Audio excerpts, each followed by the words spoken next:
affect our mood and left us with a lingering sense of unease. We were on the terrace, in the typical atmosphere of a gathering to celebrate a significant achievement. We were having beers and listening to music, laughing and sharing stories. It was a quiet night, and those moments of joy seemed unshakable. There were only 5 of us, the only ones present in the house. My friend's parents were away in another city visiting relatives, so the house was quiet, except for our early celebration. We were just waiting for the guest of honor, who was at another event in his honor. The terrace was illuminated by soft lights, and the ambient music created a relaxed atmosphere. We talked about our friend's future plans, his expectations abroad, and what life would be like without him during his absence. We were all excited for him and wished him the best. Around 3 in the morning, we decided to go down to the patio to escape the cold, and it was there that we noticed the light in my friend's brother's room was on. We assumed he had already arrived and had gone into his room to change or leave his things in the bathroom, intending to join us later. The rooms and their windows faced the patio where we were, so we could see a silhouette. We all believed it was him.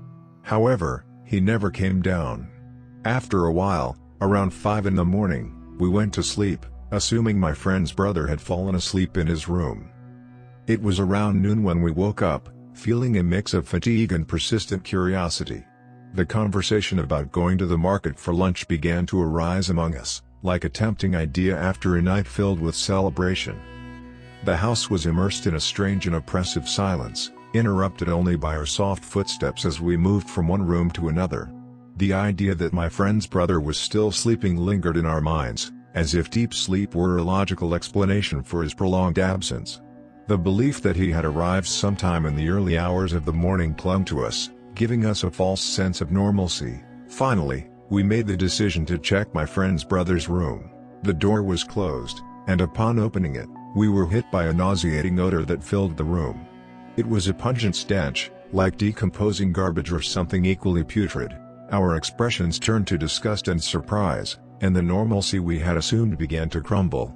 My friend's brother's room, which had previously been shrouded in mystery and in a state of incomprehensible chaos, was still empty and enveloped in an atmosphere of unsettling silence. Surprise and concern overwhelmed us as we realized there was no trace of his brother in the room, not even a clue to his whereabouts. The idea of sending WhatsApp messages in search of answers arose immediately, and our fingers typed the questions that burned in our minds. However, the phone screen remained unchanged, without any response. The unease that had been growing in us now turned into a sense of urgency.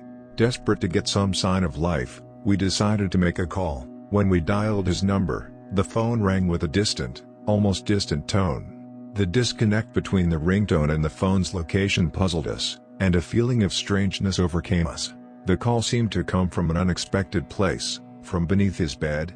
Cautiously, we knelt down and looked under the bed. Our eyes met a black box that was filled with feathers, presumably from some bird, a rooster or a chicken.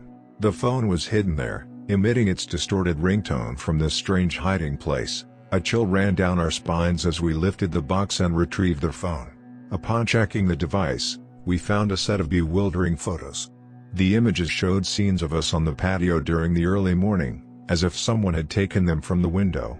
Incredulity and fear mixed as we examined these photographs, wondering who had been watching us and why. But the unsettling revelation didn't end there. Shortly after this discovery, we received a call that would change everything.